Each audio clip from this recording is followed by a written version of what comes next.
ABC 10 News at 11 starts now. A rise in positive COVID cases at San Diego State is making some people concerned just as online classes begin. Good evening. I'm Kimberly Hunt. And I'm Steve Atkinson. The university announced 13 new cases today. That brings the total for the first week of classes to 20. Our ABC 10 News reporter Laura Acevedo spoke to students who worry this will be a setback for returning to in-person learning. None of the 13 positive cases had any in-person learning. Only 3 of them lived on campus. Exactly a week after the first day of school, more positive cases at San Diego State. University officials say the risk to the campus remains low. Definitely concerning to see that it's continually growing and growing. We've only been here a couple weeks. Luis Lopez is a senior at SDSU. All of Lopez's classes are virtual and he lives off campus. He says these new cases make him wonder if he'll ever go back to in-person learning. I do want to stay optimistic though and hold out at least a little bit of hope that we can go back in person, go back to some sense of normalcy come springtime. Of the 3 positive students living on campus, 2 are in isolation at the school. 1 is isolating somewhere else. University officials say a majority of the students didn't interact with any SDSU employees or go to any of the shared campus spaces. The university started the school year mostly online, but 2,600 students are living on campus. Lopez thinks school officials are doing a good job on campus. He says his biggest concern is for students living off of school property. I see a lot of people going to like parties and stuff going on. I see groups of people walking without any masks, no social distancing. In a statement, university officials said they are not considering moving remaining in-person classes to 100% online at the time, highlighting the fact that none of the positive cases attended classes in person. The county says they've opened outbreak investigations and are working closely with school officials. Laura Acevedo, ABC 10 News. Over the weekend, university officials announced they have hired security to patrol the campus from Thursday through Sunday after hours to monitor any COVID-19 policy violations on campus. San Diego State seems to be in a much better position than many other universities after their first week of classes. Both Notre Dame and the University of North Carolina at Chapel Hill, where they were forced to cancel their in-person classes for virtual learning after both schools said more than 100 students became infected in the first week alone. And at the University of Alabama, more than 500 students tested positive for COVID in their first week. The university is now limiting access to Greek housing and is not allowing students to gather in large groups on campus. Gyms, salons, restaurants, theaters, and museums are now back open with strict limits. And we talked to one gym owner who says the new rules could shut them down for good. Scott Ludwak, with the CEO of Fit Athletic Today, joined dozens of other business owners to protest the governor's latest round of restrictions. Gyms can welcome customers back inside, but only at 10% capacity. This is the same or worse than being closed completely. How am I supposed to bring staff back at a 10% occupancy and you can't even turn on the electricity with 10% of occupancy? Well, Fit has 5 locations across San Diego. Tomorrow they will reopen by appointment only. And Ludwak and other owners say that the governor's limits are not sustainable. All indoor companies must continue to follow social distancing as well as to wear masks. And restaurants, movie theaters, places of worship, zoos, and aquarium can only operate at 25% capacity. And that is along with gyms, dance, and yoga studios as well, restricted to 10% capacity indoors. We mentioned those movie theaters. Well, those local movie theaters are warming up their projectors as they get ready to reopen this week. Our ABC 10 News reporter Anthony Pura spoke with a theater manager about how they believe they're in a good position to meet the state's requirements. Theater Box on 5th Avenue plans to reopen on Thursday. We opened briefly in May, and then the shutdown happened once again. Donnie Eversole is the general manager at Theater Box. He says the seating inside the theater was already spaced out to begin with. The theater sent us pictures of what it looks like inside, pointing out that some seats will be marked off to ensure social distancing and to make sure that capacity remains at 25% in accordance to state guidelines. All seats will be divided out correctly per the guidelines to make sure we're doing everything appropriately.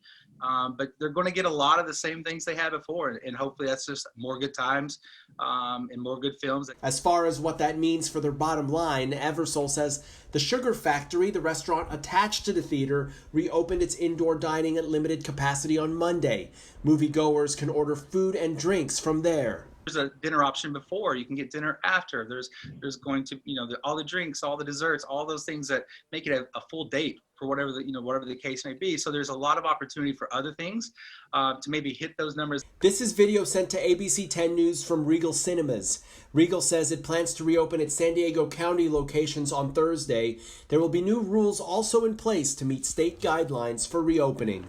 As for Theater Box, Eversole says they are ready to welcome people back to the movies and do so safely. We're going to do everything in our power to make sure all the guidelines are met each and every day. Anthony Pura, ABC 10 News. As more businesses reopen inside, Supervisor Nathan Fletcher says that we must work hard to steer clear of another spike in cases. He's urging everyone to wear facial coverings and avoid large gatherings. So for us to not repeat what happened with the significant spike which required additional restrictions, it is going to take an indescribable vigilance and effort on the part of every San Diegan. Also, the county is updating its public health order for restaurants. Those dining indoors must wear masks at all times unless they're eating or drinking. And if you're dining outdoors, you can remove your mask once you're seated. Also, for indoor diners, businesses must have a sign-in sheet for guests. They have to write their name and phone number to assist with contact tracing. Here are the latest numbers. Overall, the county announced another 304 cases today, bringing our total to 38,600. There were no new deaths announced today, which is normal for Monday. That number stays at 682. Two of the county's biggest school districts reopened today. The first day of classes for San Diego Unified and Chula Vista Elementary. They were online. Council Park Elementary and Chula Vista opened with special socially distanced tech tents today. They help parents navigate all things tech on the first day, and some of the problems range from login issues to Wi-Fi hotspot problems. In the meantime, Poway Unified is getting ready to start its first day virtually on Wednesday. Some tech issues were already reported today in Poway, with parents claiming they had trouble logging into the district's systems. Protesters demonstrated outside the county jail downtown San Diego this evening. Well, they were demanding a lower bail for a protester who was arrested Friday night. Police arrested Denzel Drawn during Friday's march through downtown. He faces nearly 24 charges, including using tear gas against police. His bail was set at $750,000. The jail's website says he is not scheduled to be arraigned until September 25th. Tomorrow, President Trump will be in Kenosha, Wisconsin, despite growing calls for him to stay away. His visit comes after Jacob Blake, a black man, was shot several times by a police officer. As ABC's Alex Perche explains, there are concerns the president's visit will spark protests and violence. Joe Biden in the battleground state of Pennsylvania, blasting President Trump during a rare campaign stop in Pittsburgh. Fires are burning and we have a president who fans the flames rather than fighting the flames. The Democratic nominee also repeating his condemnation of violence that's broken out in several cities. Rioting is not protesting. Looting is not protesting. Setting fires is not protesting. None of this is protesting. It's lawlessness. Plain and simple. President Trump later today trying to portray Biden as a far-left supporter.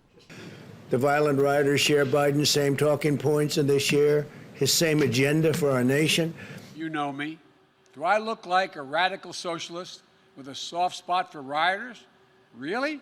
This as President Trump prepares to visit Kenosha, Wisconsin tomorrow, meeting with law enforcement and surveying damage, a visit the governor and mayor have asked him to reconsider over concerns the city might see more violence like what happened in Portland overnight. Protesters blocking traffic and hurling projectiles like these rocks at officers. On Saturday, fights breaking out downtown when a caravan of the president's supporters drove through the city, clashing with protesters demanding racial justice. Witnesses reporting seeing trucks firing paintball guns at protesters. And later in the evening, this deadly shooting.